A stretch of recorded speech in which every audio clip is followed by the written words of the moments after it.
Bienvenue chez Isabelle. Isabelle, elle a un projet à nous présenter. Isabelle, tu viens devant ta maison? Oui. Vas-y. Donc voilà. Voilà la belle Bonjour. Isabelle. Voilà. Et Je m'appelle Isabelle. Belle, viens. Je vous présente Belle, ma grosse patou. Et, alors, parle-nous de ton projet, on voilà. t'écoute. Alors en fait, je ne savais pas que le système de financement participatif existait. Et c'est ma petite Sassou ici présente qui est en train de filmer. Qui m'a expliqué que je pouvais peut-être demander de l'aide, chose que je n'ai pas l'habitude de faire et que j'ai fini par accepter. Voilà, j'habite, donc je suis Isabelle, j'ai 55 ans cette année et je suis un peu dans les ennuis matériels tout simplement. Devant moi, il y a ma maison qui appartient aussi à mon ex-compagnon, qui était une personne qui m'a fait, que j'ai quitté en 2014. Et puis on a cohabité parce que je n'avais pas les moyens financiers d'aller habiter ailleurs. Lui 3 000 € par mois, moi à cette époque 525 € par mois. Suite à un accident de travail, de harcèlement au travail par mes collègues de boulot en pénitentiaire. J'étais une femme précurtrice dans ce job au milieu des hommes et ça n'a pas plu à certaines personnes qui se sont amusées à faire tomber des femmes. Je m'en suis aperçue, mais longtemps après, 2 ans et demi après, donc j'ai demandé de l'aide à un psychiatre qui a accepté de me suivre, qui m'a donné des médicaments dont je n'avais pas l'habitude de me servir du tout. Et j'ai eu un accident physique. Je suis tombée dans les escaliers chez moi un matin et je me suis abîmée la santé physique, c'est-à-dire mon poignet droit qui est handicapé alors que je suis droitière. Ma colonne vertébrale, j'ai été opérée 3 fois pour tout fixer, sinon c'était fauteuil roulant. J'ai abîmé mes 2 épaules, ma nuque, mes cervicales, et par là-dessus est arrivée donc une fibromyalgie. Parallèlement, mon compagnon, qui à l'époque n'était pas mon ex, qui me menait quand même un peu la vie dure depuis qu'on habitait ensemble ici et pas avant. Quand on était en ville, on n'habitait pas ensemble, on avait chacun notre appartement et on est venu habiter ici, comme vous pouvez le voir, c'est un endroit complètement isolé, je n'ai aucun voisin. J'ai des voisins un peu l'été pendant 4 mois. Mais ils ne sont pas du tout là l'hiver, donc l'isolement m'allait très très bien, il me va toujours très très bien. Et cette maison maintenant, pour se venger, il a été obligé de me quitter, de quitter le domicile parce qu'il a été violent avec moi aussi 2 fois sévèrement, avec 2 plaintes à l'appui bien sûr. Donc il a été obligé de partir, mais il se venge et essaye de me faire partir de cette maison. Je ne sais pas où aller habiter ailleurs parce qu'à l'heure actuelle, je n'ai que 650 € par mois parce que mon dossier de retraite anticipée pour double invalidité n'est encore pas fini de traiter. Et il essaye aussi de faire ça pour que je me sépare donc de mes animaux. Vous avez vu ma chienne, j'ai 3 chiens et j'ai 4 chats. J'en avais beaucoup plus des animaux. Mon ex-compagnon me les a tous éliminés les uns après les autres pendant les week-ends d'absence où j'étais pas là pour justement me mettre à l'abri chez des amis. Voilà, donc ma demande aujourd'hui, cette maison, il faudrait que je lui paye sa part, même s'il l'a dégradée petit à petit avant de partir.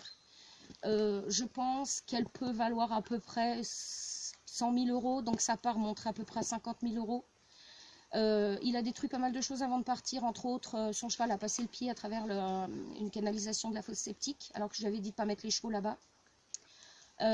Et dans les animaux qu'il a fait disparaître, entre autres, il a aussi tué ma jument de 9 ans. Que j'ai eu lorsqu'elle avait 8 mois,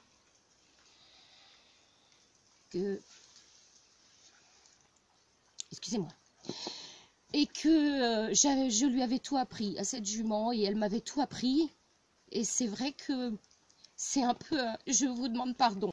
c'est reparti. Excusez-moi, voilà. Donc, bon, j'ai plus ma jument, j'ai été obligée aussi de me séparer de toutes mes poules, de mes oies, de mon bouquenin, parce qu'il leur faisait du mal. Il a fracassé la tête de ma jeune Patou. Donc Patou, c'est un montagne des Pyrénées comme vous avez vu, elle a 11 ans, ma vieille mémère. Celle qui était plus jeune, j'étais obligée de la faire piquer, elle avait 3 ans et 2 mois en début d'année. Parce que en fait, elle avait perdu l'esprit et il lui avait abîmé pas mal de choses. Et donc elle était devenue, elle mordait. Voilà, elle n'a pas mordu quelqu'un d'autre, mais elle mordait. Voilà, et puis donc là, en fait, je voudrais pouvoir sauver mon toit rapidement pour pouvoir vivre ma vie dignement.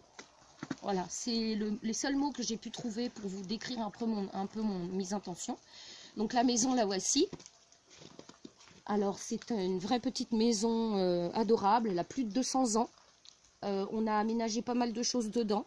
Sauf que là, sur la droite, comme vous pouvez le constater, il y avait une terrasse, là. Et elle était complètement pourrie. Donc, c'était lui qui l'avait fabriqué, ce morceau-là. Donc, j'étais obligée de la faire démonter cet été parce qu'on passait les pieds au travers. Et donc, je n'ai absolument pas les moyens de la faire refaire pour l'instant. Derrière, je vais vous montrer dans quelle direction, mais on ne va pas pouvoir y aller. Derrière là-bas, c'est la fosse septique, là où il y a la canalisation qui est percée. Et la fosse septique, elle n'est plus du tout aux normes. Voilà. Et puis après, il y a, donc, on peut voir là sur la façade, en fait, toute la façade que vous voyez en bas et en haut, il n'y a pas d'isolation en fait. Voilà. Sans oublier le balcon super dangereux. qui n'est pas fini. Voilà. Et les trous qu'il y a dans la maison qui laissent passer l'air. Oui, là, rien que sous la porte, là, le sous-sol. Voilà. Voilà. Donc moi, ça fait 1 mois que Isabelle m'accueille ici parce que je suis nomade. Elle aide beaucoup de personnes comme moi. Et donc, je peux vous confirmer que ça caille. On a froid dans cette maison. Mais je peux vous confirmer aussi qu'elle est très attachée à cette maison et qu'elle mérite d'y rester. Elle mérite qu'on l'aide. Elle vous en dira plus. On va rentrer dans la maison. Qu'est-ce que t'en dis? Oui, ma chérie. Allons-y. Et c'est parti. Voilà, nous sommes à l'intérieur de la maison. J'ai oublié de vous dire quelque chose d'important. C'est au niveau de l'isolation de la maison, de la fosse septique, du système électrique, tout ça. Étant donné que mon ex-compagnon m'a dégradé auprès des gens qui habitent aux alentours, le village d'au-dessus, en dessous, etc. J'ai des gens qui m'ont jugé sans savoir, alors qu'on s'entendait très bien avant, qui ne me parlent plus. Et qui en fait ont pris parti de lui, puisqu'il les a manipulés, donc c'est pas de leur faute, enfin quand même c'est idiot de se comporter comme ça, c'est comme ça, je leur en veux pas, mais cependant, ces gens maintenant ils sont arrivés à la tête de la mairie, et ils m'attendent au virage, c'est-à-dire, la fosse septique, si jamais la maison m'appartient qu'à moi, ils vont le savoir, bien sûr, elle est à refaire dans les normes, ils vont pas me louper, ils vont m'obliger à le faire, l'isolation, il faudra qu'elle soit dans les normes, l'électricité, il faudra qu'elle soit dans les normes, j'ai pas les moyens, voilà, c'est pour ça que je vous appelle. Voilà, là je vous présente À combien ça s'élève du coup en tout? Ah, alors la part de la maison, je pense que je vais devoir à peu près 50 000 € à mon ex-compagnon. Et à mon avis, il faut au moins autant. Donc ça fait 100 000 €. Ouais, ok. Ouais, Voilà, c'est dit. C'est dur à dire, mais c'est dit. Voilà, et puis donc en fait, pour vous expliquer pourquoi j'ai froid, en fait, il y a des courants d'air partout dans cette maison. Donc on voit là qu'il y a des pierres. Voilà, donc là par exemple, vous voyez... J'aime bien ces pierres, mais il faudrait les isoler entre, ou alors de l'extérieur isoler entre les pierres, mais pas cacher mes pierres. Et là, arrête Gilou. Voilà, donc là vous voyez la cuisine. Excusez-moi pour le fouillis, mais étant donné que je suis malade et que j'ai souvent des douleurs, je ne peux pas m'occuper de tout. J'y arrive pas. Voilà, je vais beaucoup me reposer dès que j'ai mal. Voilà, et là en fait on voit devant la porte d'entrée, je l'ai faite refaire malgré que mon ex-compagnon ne voulait pas parce qu'elle n'était pas isolée du tout, donc je l'ai faite refaire. Et là, on voit en bas, là, vous voyez, en fait là, je mets la main, là, il y a un courant d'air là. Ah oui, purée. Voilà, là il y a un courant d'air, là il y a le courant d'air, là tout le long, là il y a le courant d'air. C'est simple, suivez-moi.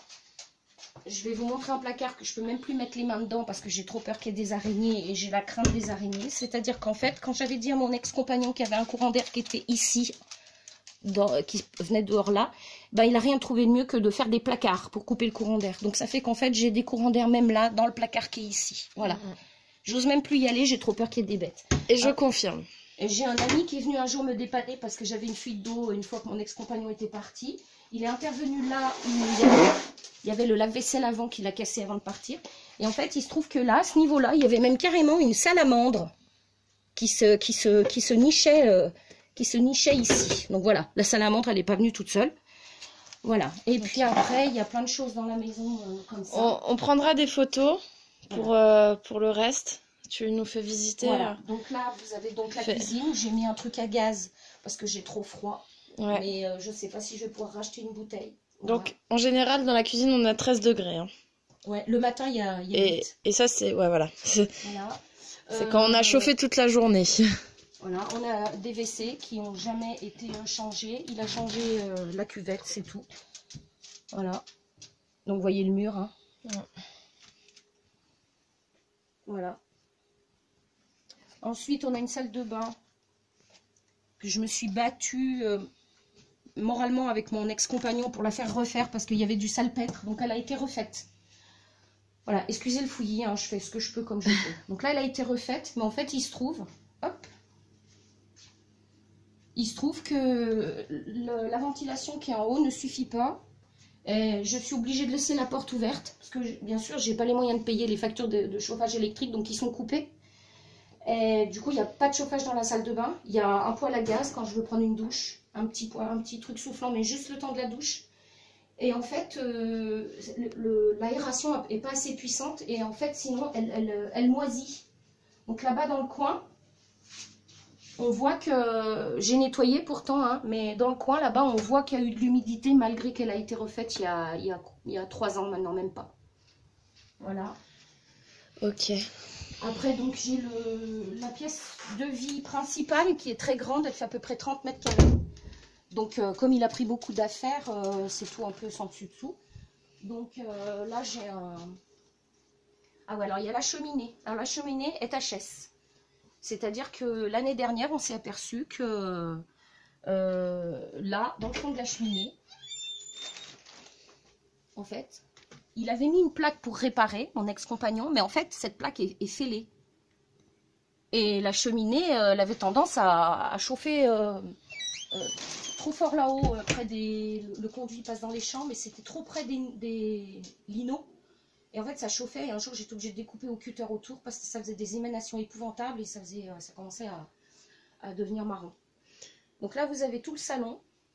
Alors, quand on filme juste avant la guitare, quand on filme de ce côté-là, il y a, je vais vous dire, de ce côté-là, il fait 16 degrés, 8.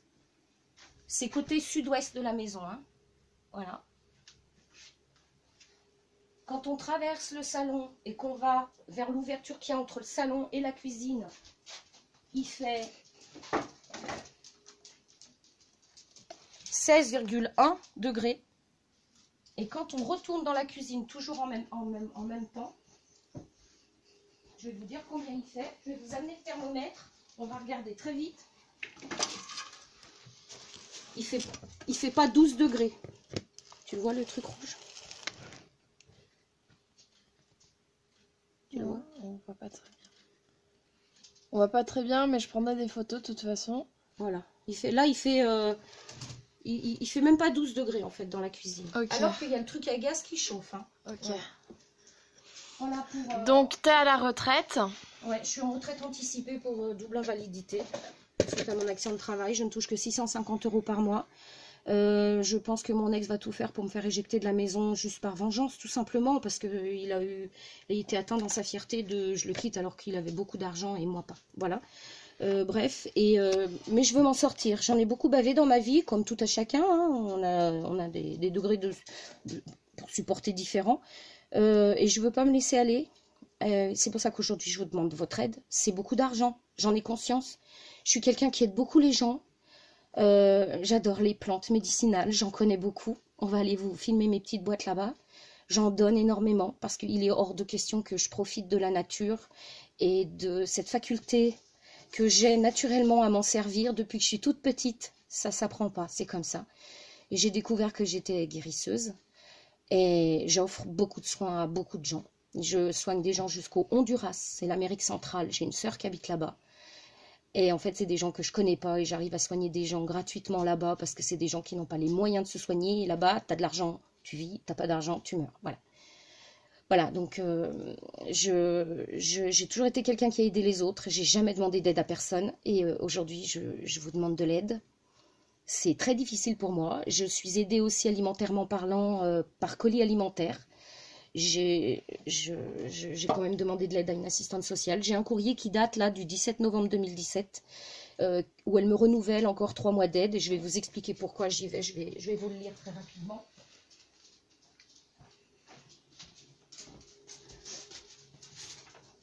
« 17 novembre 2017. »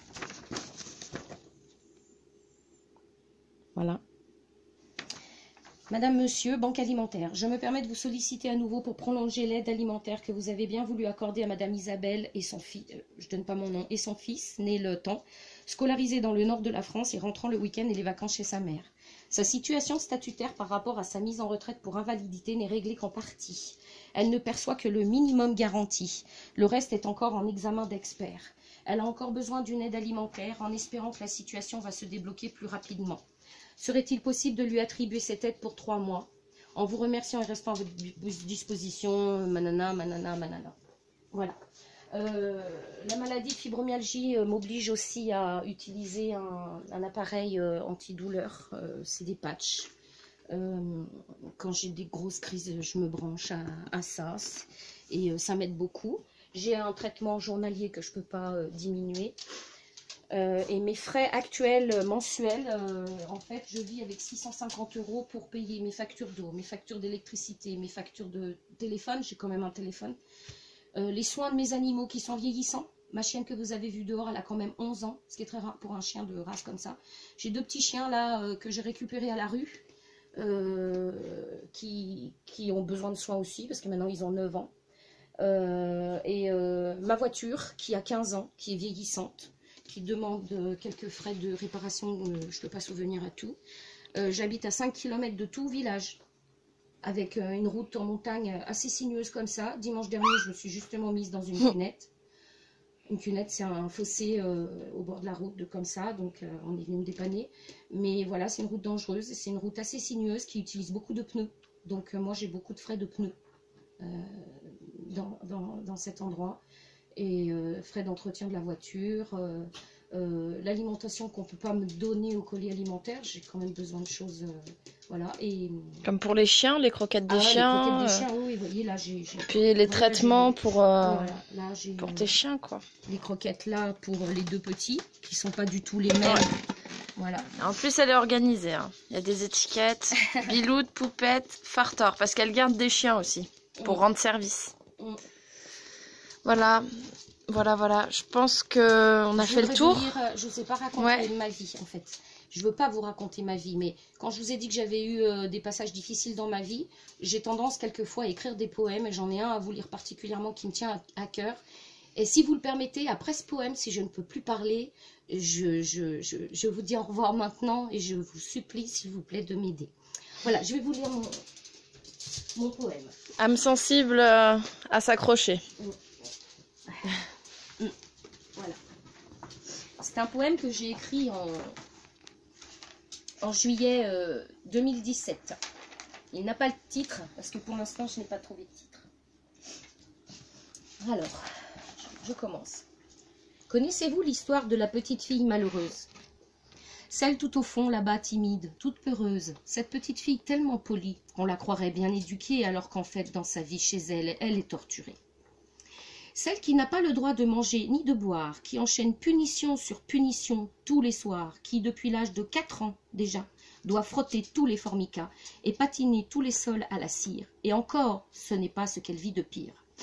Son frère et ses sœurs, eux, dorment à part dans leur lit, alors que son père, à elle, l'isole le long du cosy, dans un coin du salon à l'atmosphère mauvaise, où son très vieux matelas est rempli de punaises. Au petit matin, son corps recouvert de boutons, goût amer du vomi à l'intérieur de sa bouche. Elle doit se rendre à l'école sans poser question, alors que toutes les nuits, son papa vient et la touche.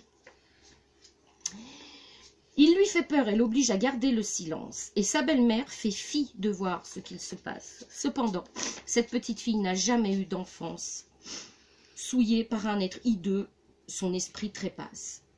Quelques années plus tard, elle aura 2 enfants. Et pour elle, il n'est pas question de penser un instant les réduire à néant ou leur faire perdre la raison. Alors elle les protège et les aime à la folie, car pour elle, il n'est pas question d'abîmer leur vie. Elle ne s'est pas laissée contaminer par ce père qui, loin d'être un adulte, n'était qu'un tortionnaire, parvenu également à éliminer sa maman. Cette pauvre petite fille n'a jamais été une enfant. Alors, à 54 ans, aujourd'hui, il y a 1 an, encore, elle pleure de toutes ces nuits qu'elle a vécues dans la torpeur. Elle n'a jamais pu compter sur sa propre famille, glissant entre les mains de la DAS comme une anguille. Des déménagements encore et toujours, la petite a tout reçu, sauf de l'amour. Des coups de ceinturon au crâne fracassé. Personne n'est jamais venu la sauver, malgré qu'elle soit souvent hospitalisée. Excusez-moi. Alors aujourd'hui, elle écrit et elle blâme ceux qui ont tenté de l'empêcher d'être une femme. Elle dit haut et fort à ses enfants qu'elle est fière d'avoir su, sans exemple, devenir une vraie mère. Voilà. Merci Isabelle. Namasté, merci beaucoup. Namasté pour elle. Aidez-la, s'il vous plaît. Merci. Vraiment.